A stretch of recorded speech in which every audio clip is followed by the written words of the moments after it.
بسم الله الرحمن الرحيم.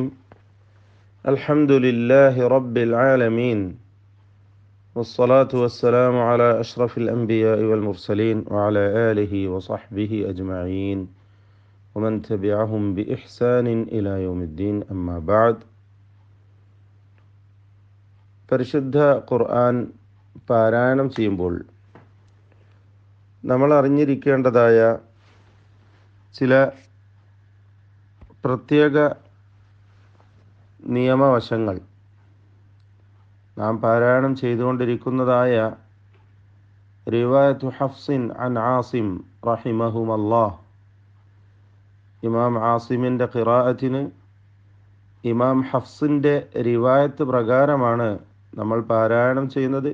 ഈ റിവായത്തു ഹഫ്സിൽ പ്രത്യേകമായിട്ടുള്ള ചില പദങ്ങൾ ശ്രദ്ധിക്കപ്പെടേണ്ടതുണ്ട്. അവയുടെ ഉച്ചാരണം, അവയുടെ പ്രത്യേക രീതിയിലുള്ള പാരായണം നമ്മൾ അറിഞ്ഞിരിക്കേണ്ടതുണ്ട്. കഴിഞ്ഞ സന്ദർഭത്തിൽ അത്തരത്തിലുള്ള ഒരു പദം നമ്മൾ പഠിക്കുകയുണ്ടായി, മനസ്സിലാക്കുകയുണ്ടായി. സൂറത്ത് ഫുസ്സിലത്തിലെ സൂറത്ത് ഫുസ്സിലത്തിലെ ആജമിയുൻ എന്ന പദത്തിൽ രണ്ടാമത്തെ ഹംസയെ തസ്ഹീൽ ചെയ്യേണ്ടതുമായി ബന്ധപ്പെട്ട് വിശദമായി തന്നെ കഴിഞ്ഞ ക്ലാസ്സിൽ നാം മനസ്സിലാക്കി.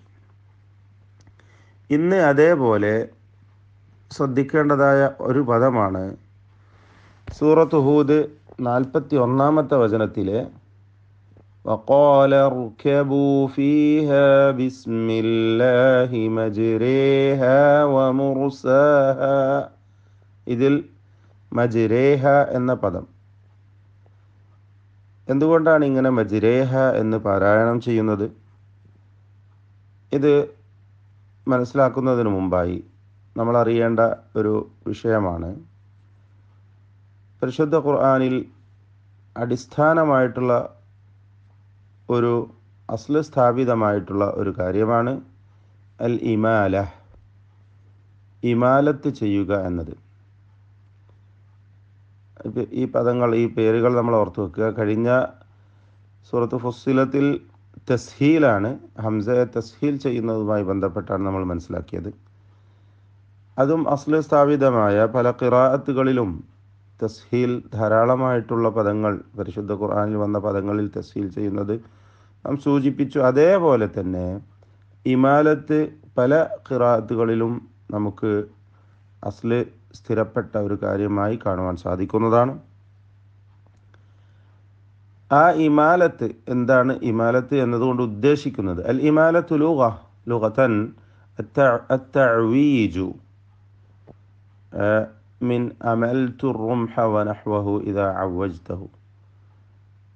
ഇങ്ങനെ നേരെയുള്ള ഒന്നിനെ വളക്കുക അല്ലെങ്കിൽ ചായ്ക്കുക, ഇതൊക്കെയാണ് ഭാഷയിൽ ഇമാലത്ത് കൊണ്ട് ഉദ്ദേശിക്കുന്നത്. അവൽ ഇൻഹിന എന്ന് പറഞ്ഞങ്ങനെ കുനിയുക അല്ലെങ്കിൽ ചായുക. മിൻ അമാല ഫുലാനുൻ ളഹ്റഹു ഇദാ അഹ്നാഹു എന്ന് പറയുന്ന ഒരാൾ അയാളുടെ മുതുക് ഇങ്ങനെ ഇമാലത്ത് ചെയ്തു എന്ന് പറഞ്ഞാൽ അയാൾ അതിനെ താഴോട്ട് കുനിച്ചു എന്നാണ് അതുകൊണ്ട് ഉദ്ദേശിക്കുന്നത്. വസ്തിലാഹൻ, ഇവിടെ സാങ്കേതികമായി ഉദ്ദേശിക്കുന്നത് തഖ്രീബുൽ ഫത്ഹതി മിനൽ കസ്റ, ഫത്ഹയെ കസ്റയിലേക്ക്, അകാരത്തെ ഇകാരത്തിലേക്ക് അടുപ്പിക്കുക. വൽ അലിഫി മിനൽ യാ, അലിഫിനെ യായിലേക്ക് അടുപ്പിച്ചു കൊണ്ടുവരിക, തഖ്രീബ് ചെയ്യുക. മിൻ ഗൈരി ഖൽബിൻ ഖാലിസ്, പൂർണ്ണമായും അതിനെ ഖൽബ് ചെയ്ത് മാറ്റി മറിക്കാതെ. വല ഇഷ്ബാഇൻ മുബാലഗിൻ ഫീഹി, അതുമല്ലെങ്കിൽ പൂർണ്ണമായും ഇഷ്ബാഅ് ചെയ്ത് നേരെ ഉച്ചരിക്കുകയല്ലാതെ, അതായത് രണ്ടിൻ്റെയും മധ്യത്തിലുള്ള ഒരു ശബ്ദത്തിലേക്ക് അതിനെ കൊണ്ടുവരിക. ഔ യുഖാൽ, അല്ലെങ്കിൽ ഇങ്ങനെ പറയാം, هي النطق بالألف الممالة بين الألف والياء الصحيحتين ശരിയായിട്ടുള്ള സഹീഹത്തായ രണ്ട് അലിഫ് യാ എന്നതിനിടയിലുള്ള ചെരിവോടുകൂടിയുള്ള ഒരു അലിഫിനെ ഉച്ചരിക്കുക. وتكون في رواية حفص في كلمة واحدة ഹഫ്സിൻ്റെ റിവായത്തിൽ അത് ഒരൊറ്റ പദത്തിൽ മാത്രമാണ്. ഹിയ ഖൗലുഹു തആല മജ്രേഹ, ഹൂദ് 41-ാമത്തെ മജ്രേഹ എന്ന പദത്തിലുള്ള ആ ഒരു അലിഫ് മാത്രം. ഇവിടെ നമ്മൾ അറിയേണ്ടത് ഇമാലത്ത് സ്ഥിരപ്പെട്ടിട്ടുള്ള പല ഖിറാഅത്തുകളും ഉണ്ടെന്ന് സൂചിപ്പിച്ചു. ഇവിടെ ഈ പദത്തിൻ്റെ അടിസ്ഥാനം അലിഫ് തന്നെയാണ്. മജ്റാഹ എന്നാണ്. മജ്റാഹ എന്നതിൽ അലിഫ് മഖ്സൂറ എന്നാണ് പറയുക. അസ്ല് യാ ആയിട്ടുള്ളതായ അലിഫ്, അസ്ല് അതിൻ്റെ അടിസ്ഥാനം യാ ആണ്. അങ്ങനെയുള്ള അലിഫുകൾ പരിശുദ്ധ ഖുർആനിൽ ധാരാളമുണ്ട്, അറബി ഭാഷയിലുണ്ട്. ആ അലിഫിന് വ്യാകരണ നിയമപ്രകാരം, അടിസ്ഥാന ഭാഷാ നിയമപ്രകാരം അതിൻ്റെ പേര് പറയുക അലിഫ് മഖ്സൂർ അല്ലെങ്കിൽ മഖ്സൂറ എന്നാണ്. ഈ മഖ്സൂറായ അലിഫിനെയാണ് അതിൻ്റെ അസ്ലിലേക്ക് സൂചിപ്പിക്കും വിധം ചായ്ച്ചുകൊണ്ട് ചരിച്ചുകൊണ്ട് ഉച്ചരിക്കുന്നത്. ഇതുപോലെ വദ്ദുഹേ എന്നുച്ചരിക്കുന്നത് പോലെ സബ്ബിഹിസ്മ റബ്ബികൽ അഅ്ലേ الذي خلق فسوي والذي قدر فهدي والنجم إذا هوي ما ضل صاحبكم وما غوي എന്നൊക്കെ ഓതുന്നത് പോലെ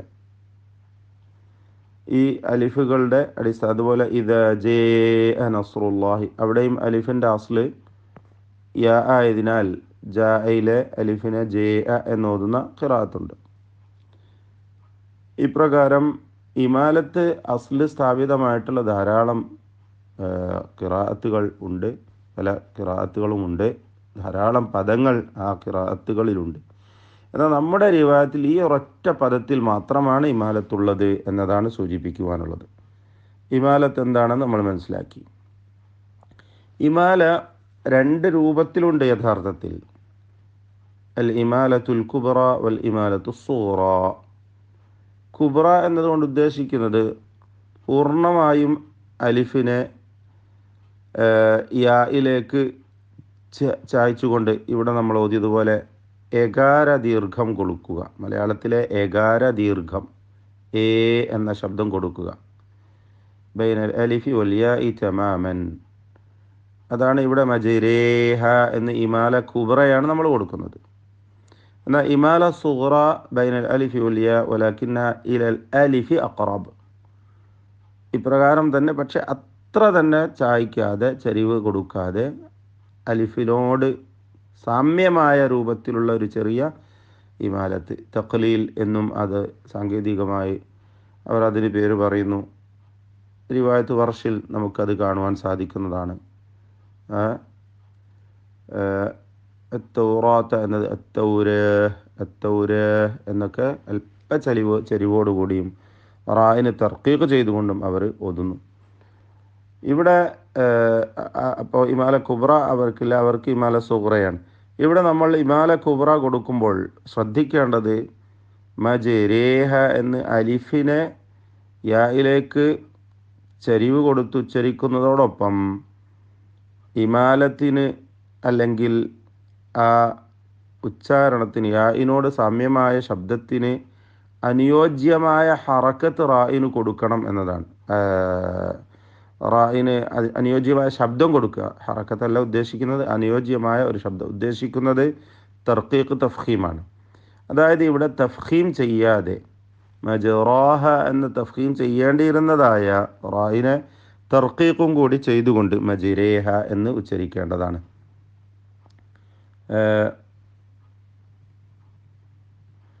ഇവിടെ പരിശുദ്ധ ഖുർആനിൽ രണ്ട് രൂപത്തിൽ നമുക്ക് കാണുവാൻ സാധിക്കും.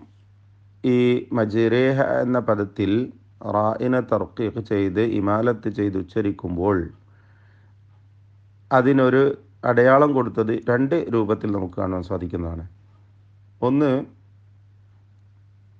റായിൻ്റെ താഴെയായിട്ട് മദ്യം പൂർണ്ണമായും അടച്ച് പൂർത്തിയാക്കി, അല്ലെങ്കിൽ ഒരു വലുപ്പത്തിലുള്ള ഒരു പുള്ളി പോലെ ഒരു ദായിറ, ഒരു പൂജ്യം കൊടുത്തതായി കാണാം. പൂജ്യം എന്ന് പറഞ്ഞാൽ ഉള്ളിലും അത് മായ്ച്ചു കൊണ്ടുള്ള മത്മൂസ, ദായിറ മത്മൂസത്തുൽ വസത്ത്, അങ്ങനെയുള്ളൊരു ദായിറ ഒരു പൂജ്യമായിട്ടോ ഔ ഷക്ല അൽ മുഅയ്യൻ, ഈ ദീർഘ ചതുരാകൃതിയിലുള്ള ഈ ഒരു ചിഹ്നമോ റായിന് ശേഷം, റായിന് താഴെ തഹ്ത റായി മഅ തജ്രീദിഹ മിനൽ ഫത്ഹ, ആ റായിനാണെങ്കിൽ ഫത്ഹത്ത് കൊടുക്കാതെ, അകാരം നൽകാതെ ഈ ഒരു അടയാളം മാത്രം കൊടുത്തുകൊണ്ട് ലിദ്ദലാലത്തി അലൽ ഇമാല ഫീഹ, അതിൽ ഇമാലത്ത് ചെയ്യണം എന്ന സൂചനയായിക്കൊണ്ട് ഈ രണ്ട് രൂപത്തിലും പരിശുദ്ധ ഖുർആനിൽ നമുക്ക് കാണാൻ സാധിക്കുന്നതാണ്. ഈ രൂപത്തിലൊക്കെ എഴുത്ത് നടത്തിയ, അതായത് ഖുർആനെ അടയാളങ്ങൾ കൊടുത്ത് ലബ്ധ് ചെയ്തവർ കൊടുത്തതായി നമുക്ക് കാണുവാൻ സാധിക്കുന്നതാണ്. ഇവിടെ ഈ രൂപത്തിൽ ഇമാലത്ത് പൂർണ്ണമായും നൽകിക്കൊണ്ട് ഉച്ചരിക്കണമെന്നതാണ് മനസ്സിലാക്കേണ്ടത്. അത് ഇമാം ഹഫ്സിൻ്റെ ചില പ്രത്യേക പദങ്ങളിൽപ്പെട്ടതാണ്. എന്നാൽ നാം സൂചിപ്പിച്ചതുപോലെ പല ഖിറാഅത്തുകളിലും അടിസ്ഥാനമായി തന്നെ ധാരാളം ഇമാലത്തുകളുണ്ട്. എല്ലാ മക്സൂറായതോ അല്ലെങ്കിൽ അലിഫ് യാ അസ്ലി ആയിട്ടുള്ള യാ അടിസ്ഥാനമായിട്ടുള്ള അലിഫുകളെ ഒക്കെയും തന്നെ ഇമാലത്ത് ചെയ്തുകൊണ്ടാണ് അവർ പാരായണം ചെയ്യുന്നത്. എന്നാൽ നമ്മുടെ ഈ ഒരു ഹഫ്സിൻ്റെ റിവായത്തിൽ ഈ ഒരു പദത്തിൽ മാത്രമാണ് ഇമാലത്ത് ചെയ്യുന്നത്. അതങ്ങനെയാണ് ആ റിവായത്തിൽ വന്നിട്ടുള്ളത്.